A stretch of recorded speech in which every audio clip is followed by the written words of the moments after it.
Mais ceux qui parlent encore de révélation pour donner d'autres sens aux Écritures, contrairement à la volonté parfaite de Dieu, comme les scribes et les pharisiens, sont sous la malédiction selon Galates chapitre 1er, verset 7 au verset 9. Si vous demeurez dans ma parole, vous êtes vraiment mes disciples. Vous connaîtrez la vérité et la vérité vous affranchira. Mon frère, ma soeur, à ce moment, j'aimerais que tu me donnes toute ton attention pour écouter la parole de la révélation, la parole du Seigneur qui éclaire les âmes, qui conforte les cœurs et qui affermit les esprits dans la parole de la vérité. Que ton cœur s'ouvre pour recevoir la parole de vérité afin de comprendre, de discerner et d'être affermi dans ta foi. Que le Seigneur, le Dieu de grâce, t'accorde une ouverture d'esprit pour comprendre la parole de cette révélation. Que le Seigneur soit béni dans le nom de Jésus.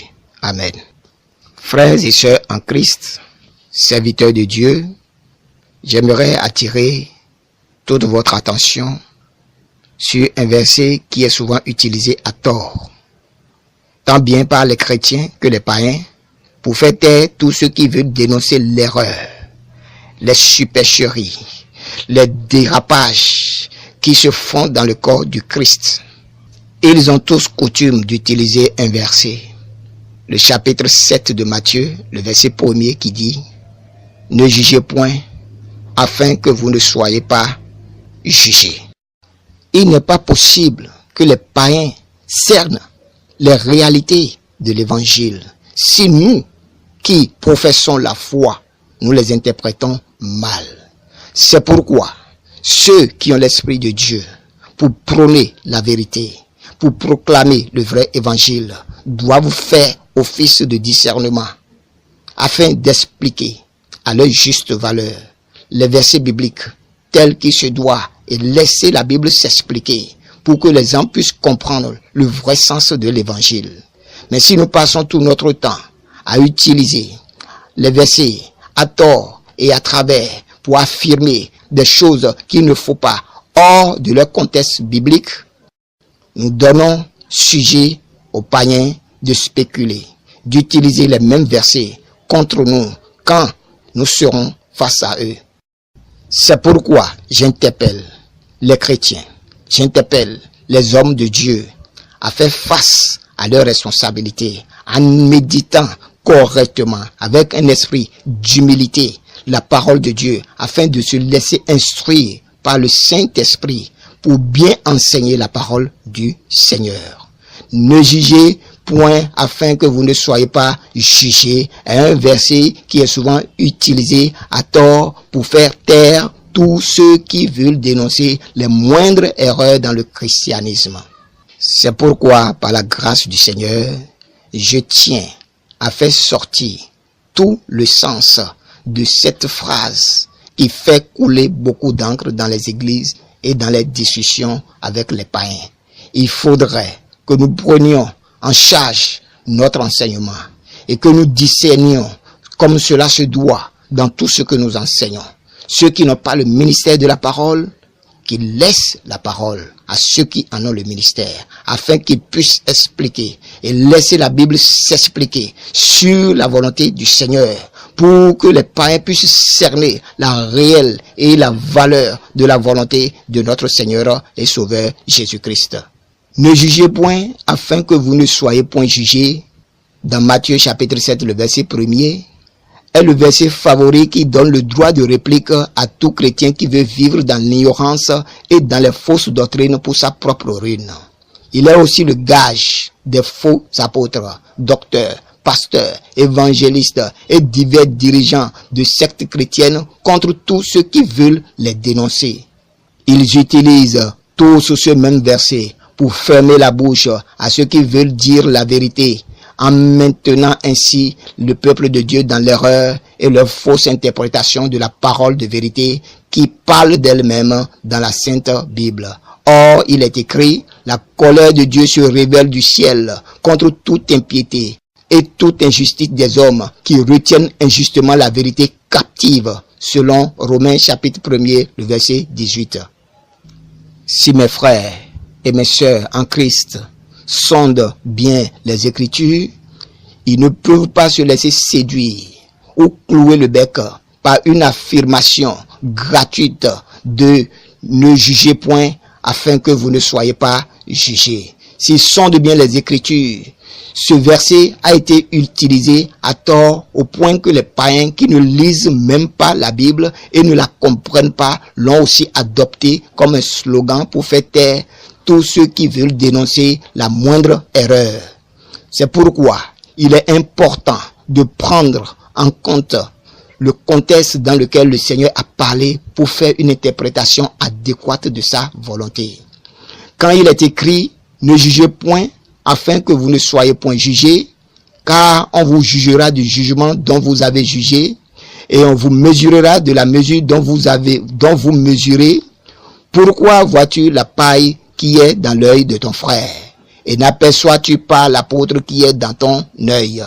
Ou comment peux-tu dire à ton frère, laisse-moi ôter une paille de ton œil, toi qui as une poutre dans le tien?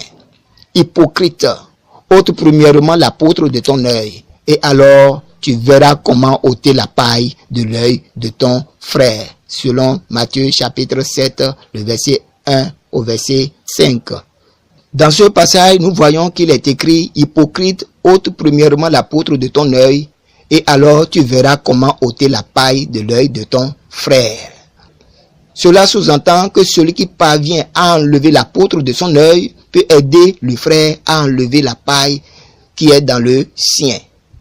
Le Seigneur emploie le mot hypocrite dans ce temps parce que le Seigneur Jésus a qualifié les scribes et les pharisiens d'hypocrites parce qu'il a déclaré à leur sujet.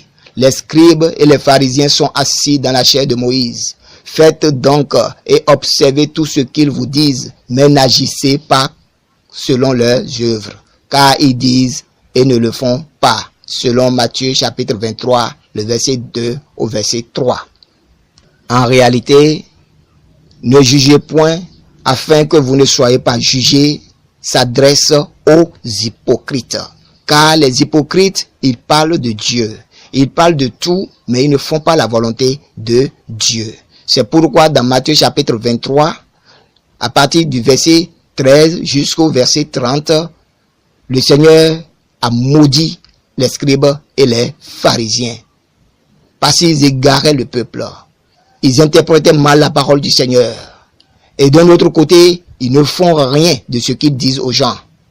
Car il est écrit, il arriva un autre jour de sabbat que Jésus entra dans la synagogue et qu'il enseignait.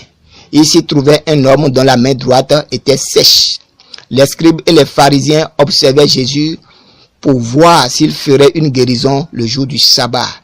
C'était afin d'avoir sujet de l'accuser. Mais il connaissait leurs pensées et il dit à l'homme qui avait la main sèche, « Lève-toi et tiens-toi là au milieu. » Il se leva et se tint debout. C'est dans ce contexte que le Seigneur affirma dans la suite, « Ne jugez point et vous ne serez point jugés. Ne condamnez point et vous ne serez point condamnés. Absolvez et vous serez absous. » Dans le verset 37 de Luc chapitre 6. Dans Matthieu chapitre 7 verset 1, nous ne savons pas pourquoi le Seigneur a déclaré « Ne jugez point et vous ne serez point jugés ». Mais dans le livre de Luc chapitre 6, le verset 6 au verset 8, nous savons réellement que les Juifs étaient en train d'accuser Jésus à tort à cause d'un miracle qu'il était en train de faire un jour de sabbat. C'est pourquoi il a déclaré dans Luc chapitre 6 verset 37, « Ne jugez point et vous ne serez point jugés, ne condamnez point et vous ne serez point condamnés, absolvez et vous serez absous. » Je conseille vivement aux hommes de Dieu, je conseille vivement aux chrétiens, je conseille vivement aux frères et sœurs dans le Seigneur, quel qu'en soit ton bord religieux, quel qu'en soit le degré de ta foi, de chercher toujours à méditer la parole de Dieu et de chercher à comprendre la volonté de Dieu au lieu d'affirmer ce que les autres affirment sans au préalable chercher à comprendre la volonté parfaite de Dieu. Ce n'est pas en vain que l'évangile a été 4 fois rapporté dans le Nouveau Testament. C'est pour nous aider à avoir des compléments d'information de part et d'autre si nous ne comprenons pas bien. Ce même verset que nous sommes en train de mal interpréter, que nous affirmons à tort et à raison, selon le livre de Jean chapitre 7, le verset 23 au verset 24, le Seigneur nous affirme clairement que nous pouvons juger. Mais juger avec mesure. Voici ce que dit la parole du Seigneur. Si un homme reçoit la circoncision le jour du sabbat afin que la loi de Moïse ne soit pas violée, pourquoi vous irritez-vous contre moi de ce que j'ai guéri un homme tout entier le jour du sabbat? Ne jugez pas selon l'apparence, mais jugez selon la justice. Nous voyons le même événement qui a été rapporté 3 fois. Mais le 3e passage que nous venons de lire dans Jean nous prouve clairement que nous avons le droit de juger. Il ne suffirait pas seulement d'utiliser « ne jugez point » afin que vous ne soyez point jugés. Il suffit de comprendre, de méditer et aller dans la profondeur de la parole pour voir dans quelle mesure le Seigneur est en train de parler, dans quelle mesure les choses peuvent se faire. Et dans ce cas, le Seigneur conclut clairement que nous pouvons juger, mais selon la justice et non selon l'apparence. Vous devez savoir, si vous avez l'Esprit, le Saint-Esprit, l'Esprit de la vérité, que la parole de la vérité s'explique d'elle-même.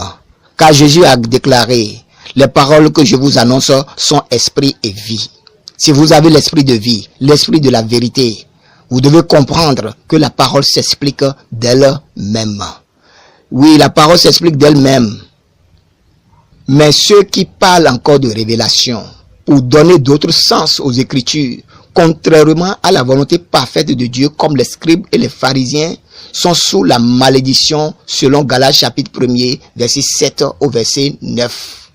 Tous les vrais disciples de Christ ou les vrais chrétiens ont reçu le noble appel de devenir des saints, selon Romains chapitre 1er, verset 7, 1 Corinthiens chapitre 1, verset 2, Éphésiens chapitre 1, verset 4 au verset 6, Colossiens chapitre 1, verset 22. Tous ceux qui répondent favorablement à cet appel en obéissant à la volonté parfaite de Dieu sont dignes d'être des juges parce qu'il est écrit. Ne savez-vous pas que les saints jugeront le monde? Et si c'est par vous que le monde est jugé, êtes-vous indigne de rendre les moindres jugements? Ne savez-vous pas que nous jugerons les anges? Et nous ne jugerions pas à plus forte raison les choses de cette vie? Quand donc vous avez des différends pour les choses de cette vie, ce sont des gens dont l'Église ne fait aucun cas que vous prenez pour juge, selon 1 Corinthiens chapitre 6, verset 2 au verset 4. Il est aussi écrit, si nous nous jugions nous-mêmes, nous ne serions pas jugés. Mais quand nous sommes jugés, nous sommes châtiés par le Seigneur, afin que nous ne soyons pas condamnés avec le monde. Selon 1 Corinthiens chapitre 11, le verset 31 au verset 32. Le Seigneur a lui-même déclaré au sujet du jugement que nous exercerons en attendant son retour. La parole déclare, si ton frère a péché, va et reprends-le entre toi et lui seul. S'il t'écoute, tu as gagné ton frère. Mais s'il ne t'écoute pas, prends avec toi 1 ou 2 personnes afin que toute l'affaire se règle sur la déposition de 2 ou 3 témoins. S'il refuse de les écouter, dis-le à l'église. Et s'il refuse aussi d'écouter l'église, qu'il soit pour toi comme un païen et un publicain. Je vous le dis en vérité, tout ce que vous lierez sur la terre sera lié dans le ciel. Et tout ce que vous délierez sur la terre sera délié dans le ciel.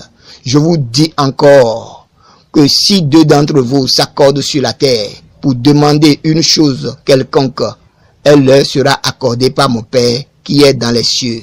Car là où 2 ou 3 personnes sont assemblées en mon nom, je suis au milieu d'eux. Selon Matthieu chapitre 18, verset 15 au verset 20. L'apôtre Paul a aussi bien écrit au sujet de ce jugement en disant, pour moi, absent de corps, mais présent d'esprit, j'ai déjà jugé, comme si j'étais présent, celui qui a commis un tel acte. Au nom du Seigneur Jésus, vous et mon esprit étant assemblés avec la puissance de notre Seigneur Jésus, qu'un tel homme soit livré à Satan pour la destruction de la chair, afin que l'esprit soit sauvé au jour du jugement. Selon 1 Corinthiens chapitre 5, le verset 3 au verset 5. Il déclare encore, « Je vais chez vous pour la 3e fois. Toute affaire se réglera sur la déclaration de 2 ou 3 témoins. Lorsque j'étais présent pour la 2e fois, j'ai déjà dit, et aujourd'hui que je suis absent, je dis encore d'avance à ceux qui ont péché précédemment et à tous les autres que si je retourne chez vous, je n'userai d'aucun ménagement puisque vous cherchez une preuve que Christ parle en moi. Lui qui n'est pas faible à votre égard, mais qui est puissant parmi vous. 2 Corinthiens chapitre 13, verset 1 au verset 3. Il est donc impératif dans ce cas pour que les saints, les vrais disciples du Seigneur, de juger selon qu'il est écrit. Je vous ai écrit dans ma lettre de ne pas avoir des relations avec les impudiques, non pas d'une manière absolue avec les impudiques de ce monde, ou avec les cupides et les ravisseurs, ou avec les idolâtres. Autrement, il vous faudrait sortir du monde. Maintenant, ce que je vous ai écrit, c'est de ne pas avoir des relations avec quelqu'un qui, se nommant frère, est impudique ou cupide, ou idolâtre, ou outrageux, ou ivrogne, ou ravisseur, de ne pas même manger avec un tel homme. Qu'ai-je en effet à juger ceux du dehors? N'est-ce pas ceux du dedans que vous avez à juger? Pour ceux du dehors, Dieu les juge. Ôtez le méchant du milieu de vous. 1 Corinthiens chapitre 5, verset 9 au verset 13. Si quelqu'un prend la Bible pour dire et fait du n'importe quoi au nom de Jésus-Christ, ou tout païen qui se cache sous le nom de chrétien pour corrompre l'Église mérite le jugement des disciples de Christ. C'est ainsi que l'apôtre Paul nous recommande d'assainir le corps du Christ en dénonçant ou en condamnant et en chassant les loups ravisseurs habillés en brebis. Ainsi, tout vrai disciple de Christ a la lourde responsabilité de dénoncer ou de condamner toutes les fausses doctrines, ainsi que ceux et celles qui les dispensent pour saper les vrais fondements de notre foi commune en Jésus-Christ et la saine doctrine pour tromper l'Église. Car il est écrit, examinez ce qui est agréable au Seigneur, et ne prenez point part aux œuvres infructueuses des ténèbres, mais condamnez-les, selon Éphésiens chapitre 5, le verset 10 au verset 11. C'est pourquoi le Seigneur et les apôtres nous ont laissé beaucoup d'avertissements au sujet des faux prophètes, des faux apôtres, des faux ouvriers, et pourquoi pas des faux frères et sœurs en Christ. Si d'autres disciples de Christ ignorent leurs droits et leurs devoirs en gardant un silence coupable pour favoriser l'œuvre de notre ennemi Satan, il faut qu'ils sachent que celui qui pêche est du diable, car le diable pêche dès le commencement. Le Fils de Dieu apparut afin de détruire les œuvres du diable, selon 1 Jean chapitre 3, le verset 8. Nous devons savoir que l'évangile qui nous a été confié à prêcher est déjà un jugement contre ce monde qui vit dans une rébellion flagrante contre Dieu, car nous le jugeons en lui disant de se repentir. Que voulons-nous d'autre? Soit nous restons dans le monde pour être jugés avec lui, ou nous le quittons et le condamnons pour être avec le Seigneur de gloire. C'est l'un ou l'autre. Il n'y a pas de milieu. Si quelqu'un ne veut pas dénoncer les erreurs, s'il veut se taire, c'est parce qu'il est aussi dans l'erreur et il veut vivre dans l'erreur. Si nous avons éventuellement reçu le vrai message de l'évangile, si nous sommes réellement en Jésus-Christ, en menant une vie de sainteté, nous avons le devoir de dire haut et fort que l'homme animal ne reçoit pas les choses de l'Esprit de Dieu, car elles sont une folie pour lui, et il ne peut les connaître, parce que c'est spirituellement qu'on en juge.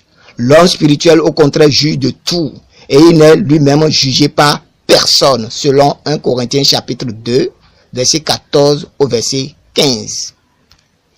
Le verset de Matthieu chapitre 7, verset 1, qui dit « Ne jugez point, afin que vous ne soyez point jugés », est un verset adressé aux hypocrites qui se font passer pour des enfants de Dieu, aux faux prophètes, docteurs, pasteurs, évangélistes, etc.